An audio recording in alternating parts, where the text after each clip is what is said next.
A device infection is a life-threatening event, and untreated or not appropriately treated, the mortality is twice what it would be without an infection, and partially treated, the recurrence is over 50, approaching 100% recurrence, depending on the studies you look at. When we're talking about how do you identify a device infection, obviously there's two main scenarios. One is a pocket infection and one is a systemic infection. When the pocket is infected, it's pretty obvious, and you can see the changes to it that can be seen. The biggest problem with not treating a pocket infection appropriately is not that the patient is going to come back with a recurrent and pocket infection, because that you can deal with.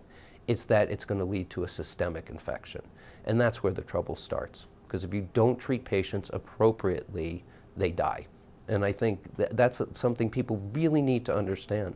When it comes to systemic infections, I think you have to have a high suspicion. If somebody has device in place and somebody has leads in their vasculature and they have positive blood cultures, in my mind, it's almost a diagnosis of exclusion. Some patients who have implanted devices subsequently develop systemic infections. When they develop a bacteremia, especially if it's a staphylococcus or a gram-positive bacteremia, these bugs tend to like to sit on the prosthetic material of the device, the leads, whatever's inside, and set up shop. They develop biofilm, protects them against antibiotics, and makes it exceedingly difficult to eradicate an infection. And this is one of the key issues as to why we can't cure these infections with antibiotics alone, why all of this hardware needs to come out in order to effect a complete cure.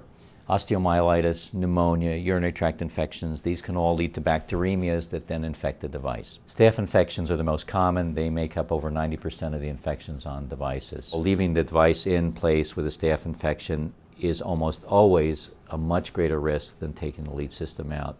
Lead extraction risks are quite low now, and especially in patients with infection, there's no way to cure the infection without taking the system out, including the leads. And this is a Class 1 indication as indicated by the HRS guidelines from 2009. Endocarditis has to be treated quickly and effectively and completely by total device removal and aggressive antibiotic therapy. The goal is to try to get the patient in earlier before they get to that septic phase where the 1-year mortality may be 30%.